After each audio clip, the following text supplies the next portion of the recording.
Hello दोस्तों, welcome to PW only IAS. Date है आज की 2 मई 2023 एंड आप सभी का स्वागत है आज के प्रीलिम बूस्टर न्यूज़ डिस्कशन के अंदर। आप यहां पर आज के न्यूज़पेपर देख सकते हो। देखो, एक पॉइंट मुद्दा है रिगार्डिंग यूनिफॉर्म सिविल कोड। ठीक है ना, कि कर्नाटका में बीजेपी ने प्रॉमिस किया इस चीज़ को, तो थोड़ा हमारे मेंस पर्सपेक्टिव से इंपॉर्टेंस है कि यूसीसी को अगर इम्प्लीमेंट कर देते हैं तो क्या फ़ायदे हैं या क्या चैलेंजेस हैं इसको इम्प्लीमेंट करने के अंदर। तो डेफिनेटली मेंस के अंदर ये चीज़ें पूछी जा सकती हैं। बाकी कुछ और भी चीज़ें हैं जो आज हम अपने लेक्चर के अंदर डिस्कस करेंगे। बट बिफोर दैट, जैसा कि आप सभी जानते हो, हमारी टीम की तरफ से last minute revision series provide करी जा रही है। तो आप हमारा ये जो ओनली एस एक्सटेंडेड का चैनल है, इसी को आप फॉलो करते रहिए। ठीक है ना, पिछले कुछ दिनों के अंदर हमने इंटरनेशनल ऑर्गेनाइजेशंस को डिस्कस किया था आप सभी ने मेरे साथ, तो काफ़ी अच्छा सेशन रहा था। आप सभी ने काफ़ी इंटरेक्ट भी किया। उसी तरह से कल, मतलब पिछले कुछ 2 दिनों के अंदर, फिजिकल ज्योग्राफी पार्ट 1 और पार्ट 2 का डिस्कशन हुआ। अब आज आप सभी को मेरे साथ 3:30 बजे जुड़ना है। ठीक है ना, शार्प टाइम 3:30 बजे। आप आज हम डिस्कस करेंगे इंटरनेशनल रिलेशंस के बारे में। बहुत सारे टॉपिक्स मैं लेके आया हूँ। इनफैक्ट ना, मैं आपको अगर सही बताऊं तो ये जो तीनों तीनों चीज़ें हैं, इंटरनेशनल ऑर्गेनाइजेशंस, इंटरनेशनल रिलेशंस और प्लेस इन न्यूज़, ये काफ़ी, आप एक बात नोटिस करोगे, काफ़ी कंटिन्यूएशन में होंगे एक दूसरे के, एज इन अपने आप में भी ठीक है, बट कहीं ना कहीं कुछ टॉपिक्स एक दूसरे के साथ काफ़ी इंटरलिंक्ड रहते हैं। तो काफ़ी उसी तरह से मैंने चीज़ों को चूज़ किया है ताकि आपके एग्जाम के लिए बहुत ये रेलेवेंट रहें। तो मेक श्योर आज शाम को 3:30 बजे आप मेरे साथ जहाँ पे जुड़ जाइएगा, ताकि अच्छे से हम इंटरेक्ट करते हुए कहीं ना कहीं इस पर्टिकुलर टॉपिक को अच्छे से कवर कर लें। राइट, उसी तरह से आने वाले दिनों के अंदर भी इंडियन मैपिंग, वर्ल्ड मैपिंग राजकुमार सर आपके साथ डिस्कस करेंगे। ठीक है, चलते हैं। कल मैंने आपको जो होमवर्क दिया था श्रेणीज और श्रमनास के बारे में, देखो यूपीएससी ने ऑलरेडी इनके ऊपर क्वेश्चन पूछ रखा है, तो डेफिनेटली दोबारा भी पूछा जा सकता है। जब मैं बात करता हूँ श्रेणी की, दरअसल में यहाँ बात होती है गिल्ड की, या फिर मैं रादर आई शुड से एक ट्रेड गिल्ड की बात हो रही है। सर इसका मीनिंग क्या है? देखो, जैसे मान के चलो, जैसे आपके वीवर्स हो गया, ठीक है, या फिर आपके ज्वेलर्स हो गया, ठीक है ना, या फिर इस तरह के कोई भी सॉल्ट बनाने वाले हो गया, तो वो क्या करते थे, एक तरह की गिल्ड बना लेते थे, एक तरह की बॉडी बना लेते थे। सर उससे क्या होता है बॉडी बनाने से? देखो, कहीं ना कहीं आपने अच्छे अगर आपने एक तरह की बॉडी बन गई, तो बॉडी बनने से क्या होगा, एक तरह के कोऑपरेटिव की तरह काम कर पाओगे। आप जो प्राइजेस हैं उनको एक तरह से कंट्रोल कर पाओगे। जो आपके प्रैक्टिसेस हैं, बिजनेस के रूल्स वगैरह हैं, उनको डिटरमिन कर पाओगे। जो प्रोडक्शन की क्वालिटी है वो ढंग से हो पाएगी। तो ये सारी की सारी इस तरह की अलग अलग चीजें होती थी ना, वो गिल्ड्स के थ्रू करी जाती थी। तो ये जो हम ट्रेड गिल्ड बोलते हैं ना, इसी को हम क्या बोलते हैं, श्रेणीज। आप एंशियंट अपने उसमें देखोगे ना, तो जैसे गुप्ता पीरियड के टाइम पर हमें देखने को मिलता है ट्रेड गिल्ड्स के बारे में। ठीक है, अलग अलग जो लिटरेचर लिखती है उसमें हमें इनका फंक्शनिंग हमें यहाँ पे देखने को मिल जाती है। तो यूपीएससी ऑलरेडी इसके रिगार्डिंग पूछ चुका है, तो आई होप आप इनको समझ गए होंगे। ठीक है ना।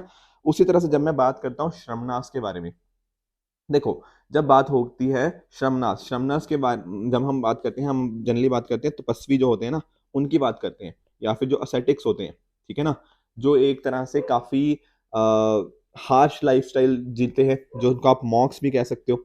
ठीक है ना, जैनिज्म और बुद्धिज्म के अंदर हमें मॉक्स के टर्म्स भी देखने को मिलते हैं, बिल्कुल। तो वह कहीं ना कहीं उनको श्रमनाश बोलते हैं। कई बार आपने श्रमनिक ट्रेडिशन सुना होगा या श्रमना ट्रेडिशन सुना होगा।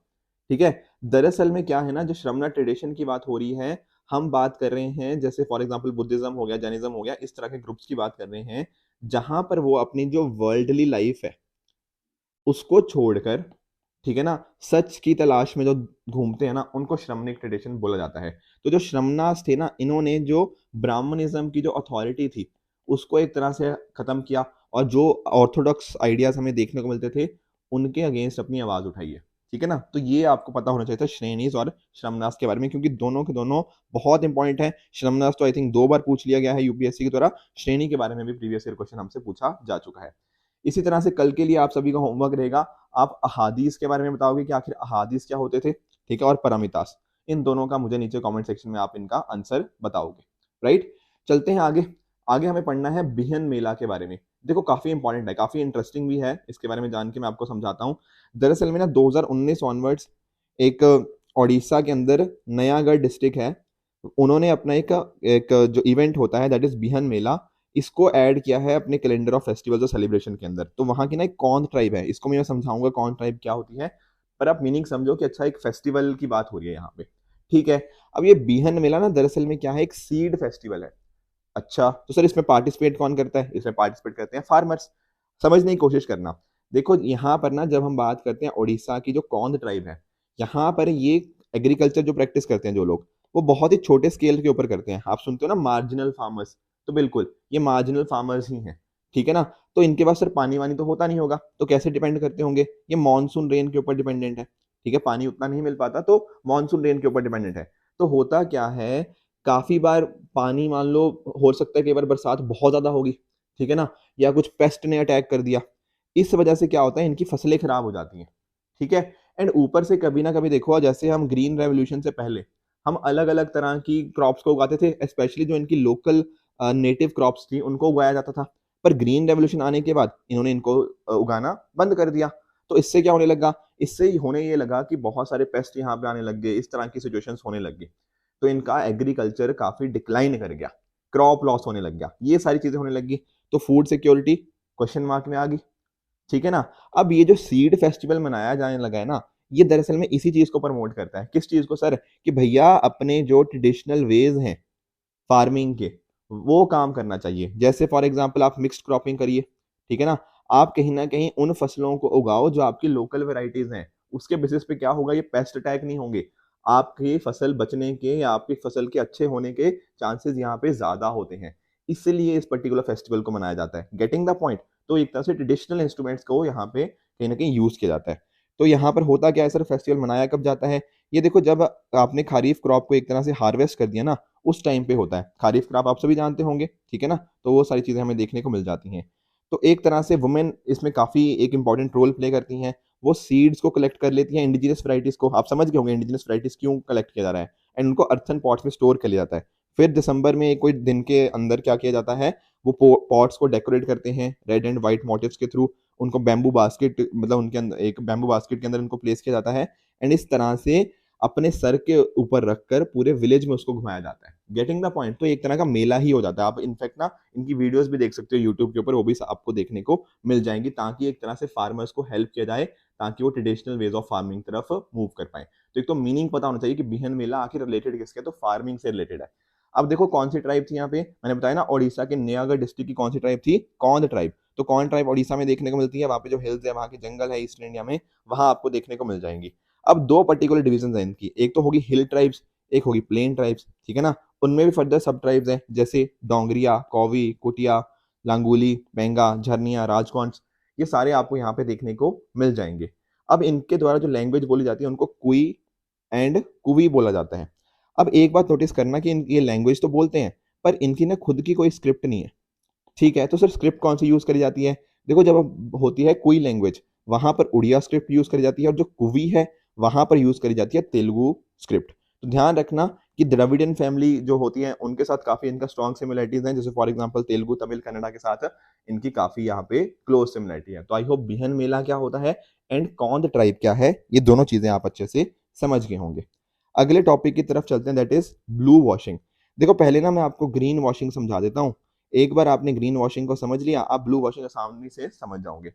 देखो जैसे फॉर एग्जांपल ग्रीन का समझो, आप लोग भी ना बहुत सारे लोग अट्रैक्ट होते होंगे इस चीज से कि कोई ना चीज ना ग्रीन है, ग्रीन मतलब एनवायरनमेंट के लिए बहुत अच्छी है। समझ रहे हो, एक ना क्रेज चल रहा है आजकल कि हम एनवायरनमेंट को प्रोटेक्ट करना चाहते हैं, तो सब लोगों की कोशिश होती है कि हाँ यार अच्छी चीज करते हैं जहां से एनवायरनमेंट प्रोटेक्ट हो। अब कंपनीज भी ये चीजें देखती हैं। अब कंपनी पता क्या करती है, कंपनी बोलती है कि यार ये हमारा ना प्रोडक्ट खरीदो, ठीक है ना, ये प्रोडक्ट आपको वैसे भी आपको चाहिए था, प्लस साथ ही साथ ना ये एनवायरनमेंट फ्रेंडली भी है। अब आप लोग देखोगे कि हाँ यार अच्छा प्रोडक्ट मुझे चाहिए भी, और प्रोडक्ट एनवायरनमेंट फ्रेंडली भी है। तो अगर मान लो कोई दूसरा प्रोडक्ट है ना जो 3 रुपए का आ रहा है, या मान लो 30 रुपए का आ रहा है, आप बोलोगे कि नहीं यार मैं 40 रुपए देने को भी तैयार हूं, पर क्या हो जाए ये एनवायरनमेंट को नुकसान ना करे। तो ये वाली कंपनी ने एक्चुअल में ऐसा ही प्रोडक्ट बनाया, और उसने बोला कि यार हुआ क्या, ये प्रोडक्ट आपको चाहिए भी, प्लस एनवायरनमेंट फ्रेंडली भी है, तो आप ना शायद ये 30 रुपए वाले की छोड़ के आप 40 रुपए वाला ले लोगे, क्योंकि आपको पता है कि एनवायरनमेंट को ये प्रोटेक्ट करेगा। पर ऐसा भी तो सर हो सकता है, ये इस पर्टिकुलर कंपनी ने जो क्लेम किया कि एनवायरनमेंट फ्रेंडली है, ये गलत क्लेम हो, ये जानबूझ के इसने झूठा क्लेम कर दिया हो सकता है या नहीं हो सकता, बिल्कुल। तो दरअसल में कुछ कंपनीज ऐसा ही कर रही हैं, वो आपको बेवकूफ बनाने की कोशिश कर रही हैं। कैसे, वो बोलती हैं कि भैया हमारा ये जो प्रोडक्ट है वो एनवायरनमेंट के लिए बहुत अच्छा है, पर दरअसल में ऐसा होता ही नहीं है। इनफैक्ट ना बहुत सारी कंपनीज के ऊपर, जो बड़ी बड़ी कंपनीज है ना, जैसे स्टारबक्स हो गया, इनके ऊपर भी इस तरह के इल्जाम लगते रहे हैं कि ये सिर्फ कहने की बातें हैं कि हम एनवायरनमेंट फ्रेंडली है, पर दरअसल में वहां पर एनवायरनमेंट को काफी नुकसान भी देखने को मिल जाता है। इवन जो कुछ कप्स वगैरह बनाए जाते हैं उनके अंदर भी बोल देते हैं कि इन्वायरमेंट फ्रेंडली है, पर दरअसल में होते नहीं है। तो यहाँ पे आपके ब्रेन को एक तरह से वॉश किया जा रहा है बाय सेइंग कि ये ग्रीन है। Getting the point? तो ग्रीन वॉशिंग में तो हो गया कि सर हाँ, एनवायरमेंट की बात होगी, एनवायरमेंट के नाम पे अपनी कमिटमेंट्स को ओवरस्टेट किया जा रहा है। तो ब्लू वॉशिंग क्या है? देखो, ब्लू वॉशिंग के अंदर यही सेम चीज होती है, पर वहां पे बोला जाता है कि हम कम्युनिटी को बहुत ध्यान में दे रहे हैं, हम इकोनॉमिक फैक्टर्स को बहुत ध्यान में दे रहे हैं, पर एक्चुअल में नहीं दिया जाता। अपनी कमिटमेंट्स को वो ओवरस्टेट कर देते हैं। तो एक तरह की ये मार्केटिंग टेक्निक है, ठीक है ना, कि हम ये चीज अच्छा कर रहे हैं पर दरअसल में अच्छा वो नहीं कर रहे हैं हमारी सोसाइटी के लिए। इनको बोलते हैं ब्लू वॉशिंग। तो अभी एक रिपोर्ट आई है, इतनी इंपॉर्टेंट रिपोर्ट है नहीं हमारे लिए, तो उसको आज डिस्कस नहीं करेंगे। आपको कॉन्सेप्ट समझना था ब्लू वॉशिंग का, एंड कहीं ना कहीं आप वो चीज समझ गए होंगे। तो पहली बार जो ब्लू वॉशिंग यूज किया गया था वो यूनाइटेड नेशन ग्लोबल कॉम्पैक्ट जिन्होंने साइन किया था कंपनीज, उनके लिए था। कि उन्होंने बोला था कि हम दुनिया के कंट्री के जो लोग हैं, जो दुनिया के लोग हैं बेसिकली, उनकी कम्युनिटी के लिए कुछ अच्छा करना चाहते हैं, उनके इकोनॉमी के ऊपर फोकस ज्यादा करना चाहते हैं। पर एक्चुअल में उन्होंने कमिटमेंट तो कर दी, पर एक्चुअल में कहीं ना कहीं इंप्लीमेंटेशन के अंदर वो चीजें नहीं करते। इनको बोलते हैं ब्लू वॉशिंग। अगले टॉपिक की तरफ बढ़ते हैं, दैट इज गम अरेबिक। देखो, गम अरेबिक को बोला जाता है जो अरबी गोंद होता है ना आपका, उसको बोलते हैं, ठीक है ना। अब ध्यान में रखना कि जो अरबी गोंद है, ठीक है ना, इसकी सप्लाईज इफेक्ट हो गई हैं, क्योंकि सूडान में आप जानते हो, ठीक है, सूडान का हम बहुत बहुत बार केस डिस्कस कर चुके हैं, क्या इनका कॉन्फ्लिक्ट चल रहा है। उस वजह से कहीं ना कहीं जो अरबी गोंद है उसकी सप्लाईज यहाँ पे इफेक्ट हो गई है। अब सर ये, हम एक तरफ बात करते हैं अरबी, एक तरफ आप बात कर रहे हो सूडान की, ये क्या चीज है? देखो, एक्चुअल में क्या हुआ है ना, इसका जो नाम आया है अरबी गोंद, ये अरबी गोंद इसलिए आया है क्योंकि पहली बार जब ये यूरोप भेजा गया, तो ये अरेबिया के, अरेबिक जो पोर्ट्स है ना, उसके थ्रू भेजा गया, ठीक है। तो इस वजह से इसका नाम पड़ गया अरबी गोंद। पर एक्चुअल में सर ये पाया कहाँ पे जाता है? इसको देखो, जो वाइल्ड ट्रीज होते हैं ना, वहां से इसको कमर्शियली हार्वेस्ट किया जाता है। जैसे सूडान हो गया, वहां पर हो गया, और जो भी साहेल बेल्ट है ना पूरी, वहां पर से हमें देखने को मिल जाएगा। यहाँ आप देख रहे हो सेनेगल, तो यहाँ बिल्कुल आपको वेस्टर्न साइड से, आप बिल्कुल ईस्टर्न साइड से, इसके आगे भी अर्थरिया के आगे भी जाओगे ना, वहां पे आपको इथोपिया हो गया, ठीक है ना, सोमालिया आपको देखने को मिल जाएगा। तो वहां तक पूरी बेल्ट में आपको ये देखने को मिल जाएगा, पर मोस्टली आपको यह सूडान में ही देखने को मिलता है। तो सूडान में अगर कॉन्फ्लिक्ट हो गया है, तो क्या आपको अरबी गोंद मिल पाएगा? नहीं मिल पाएगा। तो उसकी सप्लाईज यहाँ पे इफेक्ट हो गई हैं। यहाँ पर ये ट्री है, ठीक है ना, उस ट्री के दो दो स्पीशीज हैं, सेनेगेलिया सेनेगल हो गया, वर्चिलिया सियाल हो गया। ये दो स्पीशीज के थ्रू यहाँ पे ये नेचुरल गम को डिराइव किया जाता है। मैंने आपको समझा दिया इसका नाम क्यों पड़ा है। ये जो पर्टिकुलर अरबी गोंद है, ये वाटर में सॉल्युबल है, ठीक है, आप इसको खा भी सकते हो, ठीक है, फूड इंडस्ट्री में यूज किया जा सकता है इसको। साथ में ही प्रिंटिंग, पेंट्स, जो आपके ग्लूज होते हैं, ठीक है ना, किसी चीज को चिपकाने के लिए, कॉस्मेटिक्स, विस्कोसिटी कंट्रोल के लिए यूज किया जाता है अलग अलग जगह, इंक्स के अंदर, टेक्सटाइल इंडस्ट्री के अंदर, ये अलग अलग इसके यूजेस हमें देखने को मिल जाते हैं। अगला हमारा टॉपिक है दैट इज हेमिस मोनेस्ट्री।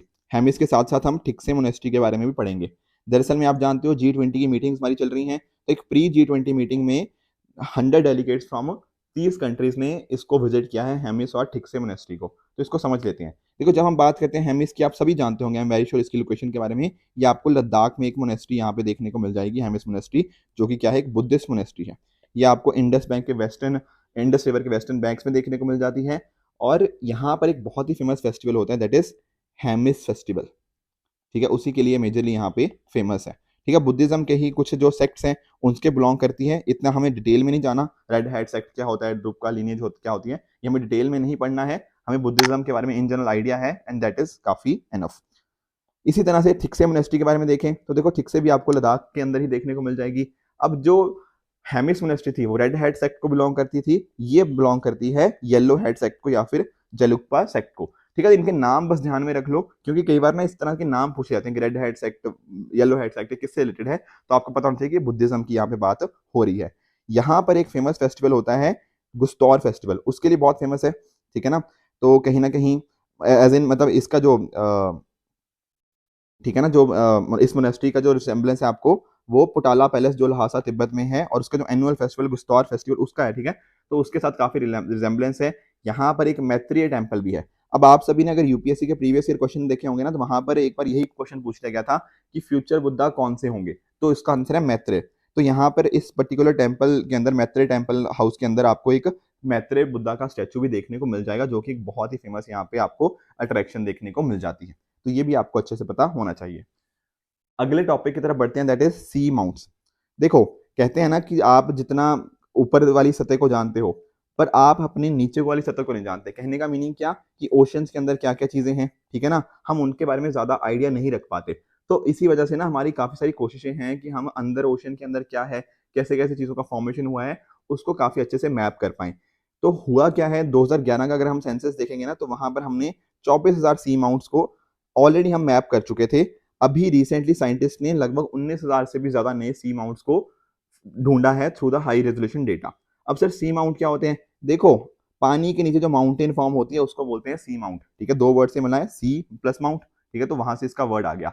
अब आप सभी जानते हो, देखो अगर आपने प्लेट टेक्टोनिक थ्योरी वगैरह ये सारी चीजें पढ़ी हैं, ठीक है ना, कि अल्फ्रेड वेजनर के थ्रू आप ये पूरा ना, आप ज्योग्राफी के अंदर पूरा एक काफी लंबा डिस्कशन होता है कि कैसे कैसे इसने हमें इवॉल्व होता हुआ देखने को मिला ये थ्योरीज वगैरह, ठीक है। तो अगर वो थ्योरीज आप जानते हो तो डेफिनेटली आप समझते होंगे कि माउंटेन्स कैसे फॉर्म होते हैं। तो यहाँ पर अगर आप नोटिस करोगे तो ये वॉल्केनिक एक्टिविटी से फॉर्म हुए हैं, ठीक है ना, एक तरह के हॉटस्पॉट है। यहाँ पर मैरीन लाइफ आपको इस पर्टिकुलर एरियाज के आसपास बहुत ज्यादा देखने को मिल जाएगी। अब देखो, लैंड के ऊपर भी तीन तरह के वॉल्केनोज होते हैं। एक होते हैं एक्टिव वॉल्केनोज। एक्टिव वॉल्केनोज वो होते हैं जो अभी रिसेंटली ही इरप्ट हुए होते हैं, ठीक है ना, और ऐसी एक पॉसिबिलिटी रहती है कि फ्यूचर में भी वो इरप्ट हो जाए, ठीक है, बहुत जल्दी इरप्ट हो सकते हैं। उसी तरह से एक होते हैं हमारे पास डॉर्मेंट वॉल्केनोज। डॉर्मेंट वो होते हैं जो काफी लंबे टाइम से इरप्ट नहीं हुए हैं, पर एक पॉसिबिलिटी है कि वो फ्यूचर में इरप्ट हो सकते हैं। और जब मैं बात करता हूँ एक्सटिंक्ट वॉल्केनोज की, तो ये वो वॉल्केनोज है जब बहुत हजारों साल पहले कहीं ना कहीं इरप्ट हुए थे, पर आने वाले फ्यूचर में ये इरप्ट नहीं होंगे। तो इस तरह से ये जैसे लैंड के ऊपर वॉल्केनोज होते हैं, सिमिलरली सी माउंटेन्स के अंदर भी सेम कंडीशंस हमें देखने को मिल जाती है। बाकी आप एमओआर के बारे में जानते होंगे, मिड ओशन रिजेस की, तो वहां पर ज्यादातर आपको सी माउंट देखने को मिल जाएंगे। तो जो दो मोस्ट फेमस या दो मोस्ट स्टडीज रिजेस हैं, आप जानते हो, मिड अटलांटिक रिज हो गया, ईस्ट पैसिफिक राइज हो गया, यहाँ पर हमें काफी ज्यादा सी माउंट्स देखने को मिल जाएंगे। ये ज्यादातर यहीं देखने को मिलते हैं, ठीक है, पर कुछ होते हैं जो कुछ और जगह पे भी मिल जाते हैं। जैसे for example intra plate hotspot. Intra मतलब होता है विद इन, ठीक है, एक प्लेट, ठीक है, प्लेट टेक्टोनिक्स आप जानते होंगे ना, प्लेट के विद इन भी आपको कई बार आपको हॉटस्पॉट देखने को मिल जाएंगे। तो इंट्रा प्लेट हॉटस्पॉट जैसे फॉर एग्जांपल, ठीक है ना, कि विद इन अ प्लेट हो गया, और साथ साथ ओशनिक आइलैंड चेन हो गया, वहां पर आइलैंड आर्क्स के ऊपर भी आपको ये सी माउंट्स देखने को मिल जाएंगे। अब सर इनको मैप कैसे किया जाता है? देखो, आप सोनार के बारे में जानते होंगे, साउंड नेविगेशन एंड रेंजिंग, ठीक है ना, तो उसके बेसिस के ऊपर आपकी जो शिप्स वगैरह होती हैं उसके थ्रू हम देख पाते हैं कि अच्छा कितनी देर में हमारे पास चीजें रिफ्लेक्ट होकर आ रही है, साउंड कैसे रिफ्लेक्ट होकर आ रही है। इको साउंडर्स का आप यूज करते हैं, तो उसके बेसिस के ऊपर आप डिटर्मिन करने की कोशिश करते हो कि नीचे यहाँ पर क्या है, क्या चीज है नीचे, कितनी देर में वहां से आ रही है, कुछ माउंटेन है वहां पे या फिर कुछ और डिस्ट्रक्शन है। इस तरह की चीजें हम यहाँ पे देखने को मिल जाती हैं। उसी तरह से सैटेलाइट एल्टीमेट्री। एल्टीमेट्री क्या होती है? दरअसल में आप एल्टीट्यूड को मेजर करने के लिए ना, उसका मेजरमेंट को ही आप एल्टीमेट्री बोलते हैं, ठीक है ना। तो एल्टीट्यूड हो गया, हाइट किस चीज की मेजर करनी होती है उसके लिए, ठीक है, तो ग्रेविटी फील्ड मैपिंग के लिए भी इसको यूज देखा जाता है। तो इंपॉर्टेंस अगर इसकी समझो, देखो पहली बात तो ना, हमें एज अ रिसर्चर बहुत सारे बेनिफिट्स हैं, ठीक है, कि कैसे चीज कैसे फॉर्म हुई है, टेक्टोनिक प्लेट्स कैसे इवॉल्व हुई है, जो भी हम ज्योग्राफी के अंदर इतनी सारी चीजें पढ़ते हैं, वो कहीं ना कहीं इन पर्टिकुलर रिसर्चेस के थ्रू ही हमें और चीजें बेहतर पता लगती रही हैं। साथ में ही पानी कैसे सर्कुलेट करता है, कैसे हीट ऑब्जॉर्व होती है, कैसे कार्बन डाइऑक्साइड होती है, सी माउंट्स उनमें पर्टिकुलर चीजों में ओशनोग्राफिक्स को हेल्प करते हैं। साथ में ही मैंने आपको बताया ना, ये एक तरह का हॉटस्पॉट होता है अलग अलग बायोलॉजिकल कम्युनिटीज के लिए, तो यहाँ पर अच्छी खासी हमें रहने की जगहें देखने को मिल जाती हैं। प्लस आप जानते हो, जहां पर न्यूट्रिएंट्स की अपवेलिंग होती है, ठीक है ना, तो वहां पर आपको अच्छी खासी लाइफ देखने को मिल जाएगी। तो सेम चीज यहाँ पर भी हमें देखने को मिल जाती है। तो ये लोकलाइज ओशनिक अपवेलिंग करवा सकते हैं, और यहाँ पर अच्छी खासी इसलिए हमें लाइफ भी देखने को मिल जाती है। तो सर इंडिया का इसके अंदर क्या कॉन्ट्रीब्यूशन है? देखो, एक चीज है सरल, समझना इस चीज को। सरल की फुल फॉर्म क्या है? सरल दरअसल क्या है, एक तरह की सैटेलाइट है, और इसकी फुल फॉर्म यही है, सैटेलाइट विद आर्गोस एंड एल्टिका, ठीक है, एक है आर्गोस एक है एल्टिका, यही फुल फॉर्म है, सैटेलाइट विद आर्गोस एंड एल्टिका। तो ये क्या चीज है सर? देखो, जब बात करते हैं मैं आर्गोस की, आर्गोस दरअसल में एक हमारा डेटा कलेक्शन सिस्टम है, ठीक है, उसका नाम है आर्गोस। और उसी तरह से जब हम बात करते हैं एल्टिका की, ये एक एल्टीमीटर है, एक तरह से हमने ढूंढने के लिए कितनी उसकी हाइट वगैरह है, ठीक है ना। तो सैटेलाइट विद आर्गोस एंड एल्टिका, ये सरल एक सैटेलाइट है जो कि इंडिया और फ्रांस ने डेवलप की है, ताकि हम ओशनोग्राफिक स्टडीज को एक तरह से कर पाए। तो उस पर्टिकुलर चीज के लिए ही हम सी माउंट्स के रिगार्डिंग ही कैसे नॉइस को कम कर सकते हैं, तो उस पर्टिकुलर चीज के अंदर इंडिया का कंट्रीब्यूशन सरल के थ्रू देखा जा सकता है, ठीक है। तो कल को कोई पूछे आपके से कि आर्गोस क्या है, एल्टिका क्या है, सरल क्या है, तो ध्यान रखना ये सी माउंट्स के रिगार्डिंग है, उसकी मैपिंग वगैरह करने के लिए एक तरह की सैटेलाइट है। एल्टीमेट्रिक मेजरमेंट्स को करने के लिए, ओशन सर्कुलेशन को स्टडी करने के लिए, ये सारी चीजों को स्टडी करने के लिए हमें ये पर्टिकुलर सैटेलाइट हेल्प करती है। तो आई होप आप ये चीज को समझ गए होंगे। ठीक है, तो ये थे आज के टॉपिक जो हमें डिस्कस करने थे। कल मैंने ना 2 प्रीवियस ईयर क्वेश्चन आपको दिए थे। ठीक है, आज मैं आपको होमवर्क कोई नहीं दे रहा हूँ प्रीवियस ईयर क्वेश्चन का, पर कल वाले का आंसर बता देता हूँ। देखो, इकोलॉजिकल सेंसिटिव जोन, ठीक है ना, तो क्या ये WPA 1972 के अंतर्गत है? The answer is no. देखो, दरअसल में एक्चुअली मैंने आपके साथ डिस्कस किया था ना कि जो आपका एनवायरमेंट प्रोटेक्शन एक्ट है, ठीक है ना, उसके थ्रू हमें ये पर्टिकुलर चीजें देखने को मिल जाएंगी। एक्चुअल में उसका सेक्शन 3 है, एग्जैक्टली ये वर्ड यूज नहीं है, पर इसको नोटिफाई इस particular section 3 of environment protection act 1986 के थ्रू किया जाता है by ministry of environment, forest and climate change. तो पहला स्टेटमेंट आपका हो जाएगा गलत। दूसरा statement, the purpose of declaration of eco sensitive zone is to prohibit all kind of activities in those zone except agriculture. क्या ऐसा होता है? देखो, एग्रीकल्चर तो है ही है, उसके अलावा कुछ और चीजें, आप जैसे ऑर्गेनिक फार्मिंग कर रहे हो, रेन वाटर हार्वेस्टिंग हो गया, ठीक है, कुछ साइंटिफिक रिसर्च हो गया, कुछ तरह का टूरिज्म हो गया, ये परमिट किया जा सकता है। ठीक है, तो सेकंड स्टेटमेंट भी आपका गलत है, इसलिए आपका आंसर हो गया option D, neither one not two. ध्यान रखना, ये एक तरह का ट्रांजिशन जोन होता है, तो हर चीज को आप यहाँ पे प्रोहिबिट नहीं करते, और ये शॉक अब्जॉर्बर की तरह यहाँ पे काम करता है। राइट, ये सारी चीजें हमने कल पढ़ी थी, तो आई होप आपको ये सारी चीजें समझ आ गई होंगी। उसी तरह से कल मैंने ये भी आपको क्वेश्चन दिया था कि कौन सी कैटेगरीज ऑफ प्रोटेक्टेड एरिया है इंडिया में जहां पर लोकल पीपल को अलाउड नहीं है बायोमास को कलेक्ट करना और यूज करना। देखो, आप खुद रियलाइज करो, यहाँ पर ना कुछ चीजें आप खुद ही अपने आप एलिमिनेट कर सकते हो। आप सभी जानते हो नेशनल पार्क के बारे में, वाइल्ड लाइफ सेंचुरीज के बारे में, और ये भी जानते हो कि नेशनल पार्क के अंदर ना चीजें थोड़ी ज्यादा स्ट्रिक्ट रहती हैं। तो डेफिनेटली अगर स्ट्रिक्ट रहती हैं तो नेशनल पार्क के अंदर आपको ये सारी चीजें परमिटेड नहीं होंगी as compare to wild life sanctuaries. बाकी जगह तो फिर भी आप चीजें देख सकते हो। तो इसका बिल्कुल जो आंसर होगा ना, वो option number B, national park ही होगा। थोड़ा थोड़ा बस इनके बारे में फर्क अगर पता होता ना, तो बड़े आराम से ये पर्टिकुलर क्वेश्चन आप कर सकते हो। ठीक है ना, तो देखो, आज मैं इसके regarding homework previous year question इसलिए नहीं दे रहा, ठीक है, क्योंकि मैं चाहता हूँ आप ना वाइल्ड लाइफ प्रोटेक्शन एक्ट जो 1972 है ना, उसके बारे में स्टडी कर लो। ठीक है, काफी इंपॉर्टेंट हो जाता है, 50 साल इसको कंप्लीट हुए हैं, काफी न्यूज में भी है ये पर्टिकुलर चीज, अमेंडमेंट्स भी इसके रिगार्डिंग हुई है, तो इसको आप अच्छे से स्टडी कर सकते हो अपने एंड पे। राइट, अब आज के सेशन के बेसिस के ऊपर आप इन पर्टिकुलर 5 क्वेश्चंस का आंसर कौन सा सही है, कौन सा गलत है, मुझे नीचे कमेंट सेक्शन में बताओगे, फिर कल हम इनको अच्छे से डिस्कस कर लेंगे। कल जो क्वेश्चन दिए थे उनका एक बार मैं क्विकली आपको आंसर बता देता हूं। पहला था प्रेट इनिशिएटिव, क्या FAO ने लॉन्च किया है? The answer is false. PRET stand for preparedness and resilience for emerging threat. इसको WHO, वर्ल्ड हेल्थ ऑर्गेनाइजेशन ने लॉन्च किया था, ताकि हम एक तरह से ना, जैसे कोविड-19 पेंडेमिक आया, तो ऐसा कोई फ्यूचर आउटब्रेक आए उसके लिए हम अच्छे से तैयार रह पाए, उसके लिए इनिशिएटिव था। दूसरा, इको सेंसिटिव जोन, ये तो हमने देख ही लिया कि वाइल्ड लाइफ प्रोटेक्शन एक्ट नहीं है, ये तो EPA की बात हो रही है। तीसरा, कालीसर नेशनल पार्क, ये भी गलत है सर, ये हमें हरियाणा के जो यमुनानगर डिस्ट्रिक्ट है वहां पर देखने को मिलेगा। एक्सरसाइज अजय वॉरियर, ये इंडिया और UK के बीच में है, ये बात बिल्कुल ट्रू है। WHO का एस्टेब्लिशमेंट 1948 में हुआ था, हेडक्वार्टर्स जिनेवा के अंदर देखने को मिल जाएंगे। तो ये 5वीं स्टेटमेंट बिल्कुल ठीक है। ठीक है, तो इसी तरह से इन 5 क्वेश्चंस का आंसर अलॉन्ग विद जो मैंने आपको एंशिएंट हिस्ट्री की टर्म्स पूछी है ना, दैट इज parameters एंड अहादीस, इन सभी चीजों का आंसर आप मुझे नीचे कमेंट सेक्शन में बताओगे। इसके साथ मैं आपको फिर से रिमाइंड करवा दूं, आज शाम को 3:30 बजे आप इंश्योर कीजिएगा मेरे साथ जुड़ना, इंटरनेशनल रिलेशंस को बहुत अच्छे से डिस्कस करेंगे, कुछ प्लेसेस इन न्यूज भी मैं आपको कराऊंगा, ताकि आपका एग्जाम अच्छे से, वहां से अगर कोई क्वेश्चन आए आप उनको अच्छे से टैकल कर पाओ। अगर आपको इस लेक्चर की PDF चाहिए तो आप हमारे telegram channel only as nothing else पे जाके इस लेक्चर की PDF को एक्सेस कर सकते हो एंड अपनी प्रिपरेशन को और भी बेहतर बना सकते हो। ठीक है फ्रेंड्स, तो ये था आज का लेक्चर। आई होप आपको आज का सेशन बहुत अच्छे से समझ आया होगा। इसी तरह से आप भी अपने एंड पे हार्ड वर्क करते रहिए। Good bye and good luck.